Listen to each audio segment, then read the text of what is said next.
Oke, Assalamualaikum warahmatullahi wabarakatuh.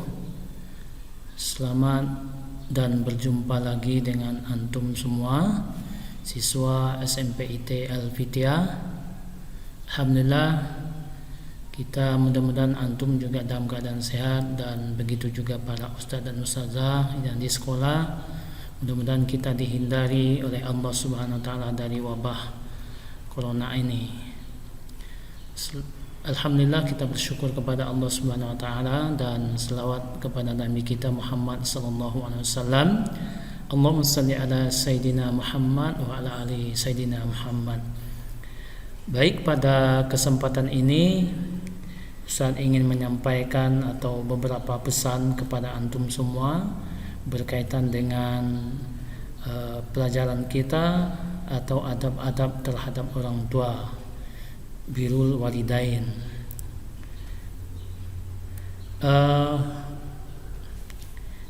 Antum lihat sebuah ilustrasi yang sangat indah ya, begitu harmonisnya dalam sebuah keluarga ketika anaknya menyayangi ibu dan ayah, apalagi ayah dan ibu itu sangat luar biasa menyayangi anak-anaknya.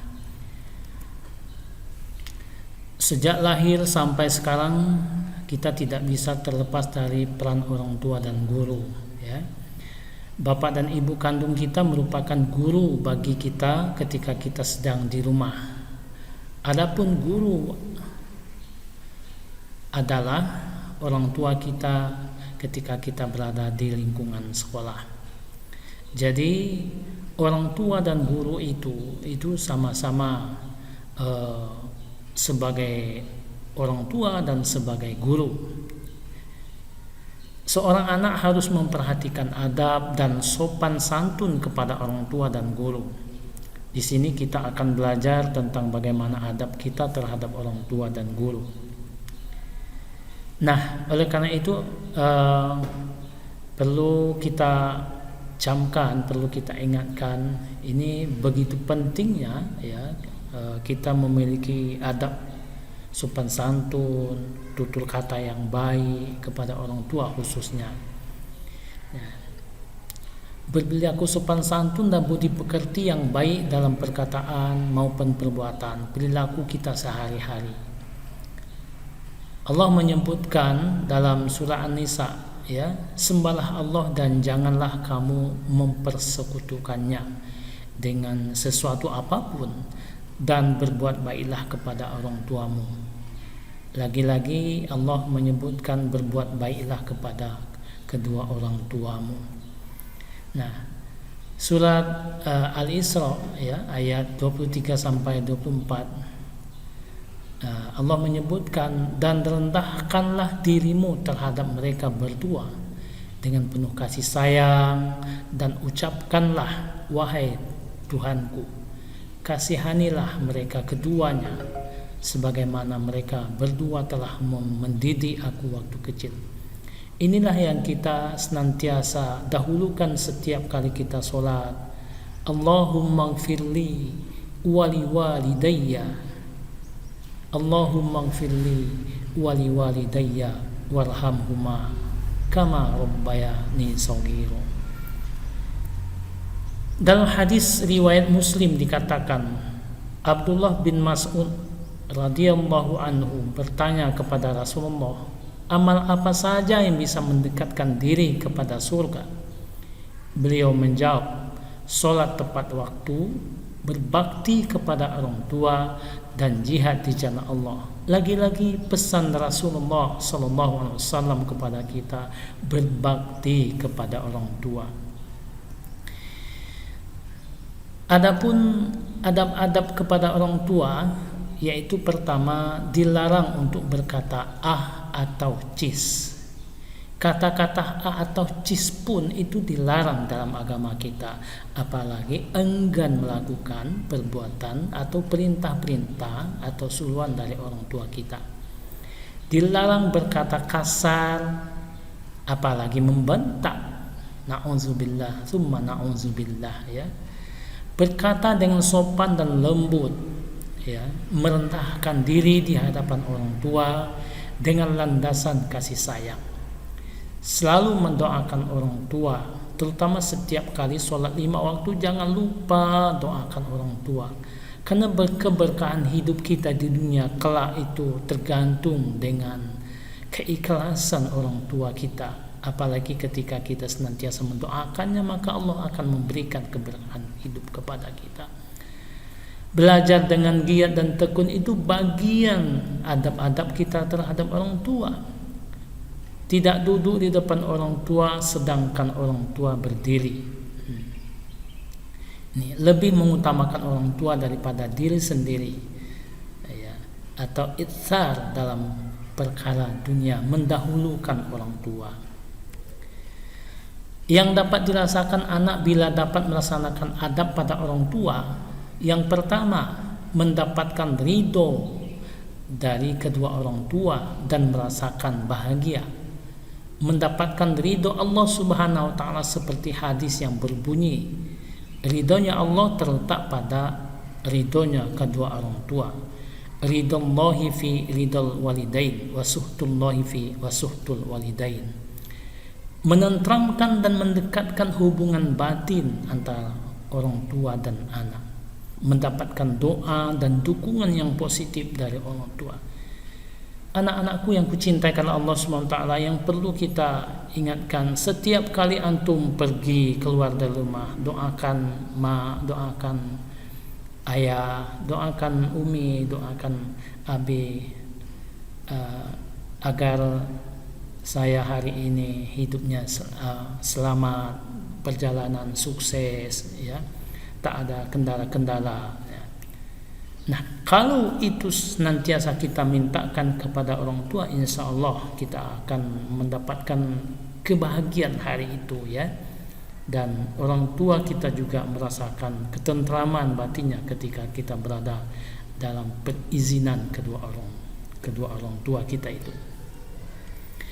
Nah, beralih kita kepada adab kepada guru, karena guru itu adalah orang tua yang kedua setelah orang tua di rumah.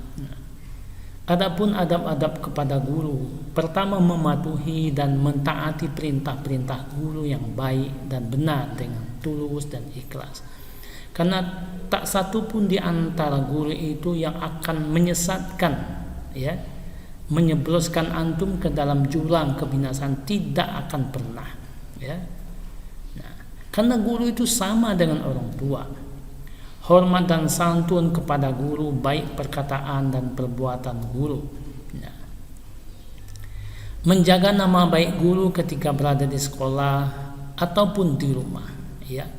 Karena guru juga manusia biasa, ya. Kadang-kadang mungkin ada celah yang bisa anak-anak lihat keburukannya, tapi itu antum bisa menjaga, ya, menghilangkan atau menyembunyikan aibnya. Karena kalau antum bisa menyembunyikan aib orang lain, apalagi aib gurumu, maka insya Allah Allah akan menutupi aib-aibmu yang begitu banyak, ya. Memperhatikan dengan baik materi yang disampaikan oleh guru, menyapa guru bila bertemu atau berpas-pasan, ya, jangan lari, ya. Kadang-kadang kita melihat, tapi bukan antum, ya, kadang-kadang usah melihat tempat lain itu kalau ketemu guru itu lari, kayak gurunya seperti harimau yang mau menerkam, padahal tidak, ya. Kalau ketemu antum mengucapkan assalamualaikum Pak Guru, Bu Guru, pasti dia jawab akan memberikan balasan doa kepada antum lebih dari yang antum ucapkan. Waalaikumsalam warahmatullahi wabarakatuh. 3 antum mendapatkan, ya, doa dari guru ketika antum berpas-pasan jika antum menyapanya. Tidak meninggalkan suara ketika berbicara, ya, tidak meninggikan, maksudnya tidak meninggikan suara ketika berbicara, ya, tidak mendahulukan mereka dalam berkata-kata. Nah, ini sebuah ilustrasi, ya, mulai dari kecil-kecil antum disayangi, ya, dibina, dididik oleh guru sampai antum, ya, yang seperti ini, ya, luar biasa penghormatan terhadap guru, ya. Sebuah ilustrasi yang sangat indah ketika antum melakukan dengan baik. Nah, Yang dirasakan murid bila beradab baik terhadap guru, pertama adanya hubungan batin antara guru dan murid. Nah, ustadz dan ustazah di sini senantiasa mendoakan ya, Allahumma innaka ta'lamu anna zil qulub, ya Allah gitu ya, agar hati-hati ini bertemu dengan hati-hati antum ya, bertemu dengan hati-hati siswa semuanya, sehingga kita merasakan satu ketenangan dan ketentraman ya. Nah, apalagi kalau ketemu guru seharusnya tentram jiwa kita. Nah, sebaliknya ketika kita tidak tentram, berarti ada sesuatu hal yang tidak cocok masuk pada diri kita ya. Idealnya ini hukum awalnya ketika kita ketemu dengan guru itu tentram jiwa kita, menyejukkan ya. Nah, perlu kita pertanyakan ya, ketika kita tidak tidak tenang atau gelisah bertemu dengan guru, berarti ada sesuatu hal yang mungkin maksiat pada diri kita, atau mungkin sudah jauh sekali kita dari hal-hal yang baik. Dengan kedekatan hubungan batin, maka murid akan memberikan kemudahan ya dalam menerima materi pelajaran ya. Jadi kalau kita sudah dekat, insya Allah kita akan mudah mendapatkan materi-materi ya, yang tidak hanya masuk ke dalam pikiran kita, tetapi juga masuk ke dalam relung-relung jiwa kita ya. Subhanallah, membuat hati senang menerima materi pelajaran disampaikan oleh guru ya. Yang pertama, kita ikutin aja ya. Mungkin kadang-kadang guru memang beda ya cara dan gayanya, metodenya dan strateginya. Ya kita ikutin aja apa yang disampaikan, apa yang diterangkan. Nah, mudah-mudahan dengan kita senantiasa sami'na wa ata'na, insya Allah akan Allah membukakan pikiran kita, yang membuka hati kita, sehingga kita ternyata ini ya yang disampaikan oleh guru. Baru di kemudian hari kita paham apa yang disampaikan guru ya. Tujuan pelajaran yang diberikan dapat tercapai sesuai dengan harapan. Itu yang mungkin yang sempat Ustaz sampaikan. Bila topik wal hidayah. Assalamualaikum warahmatullahi wabarakatuh.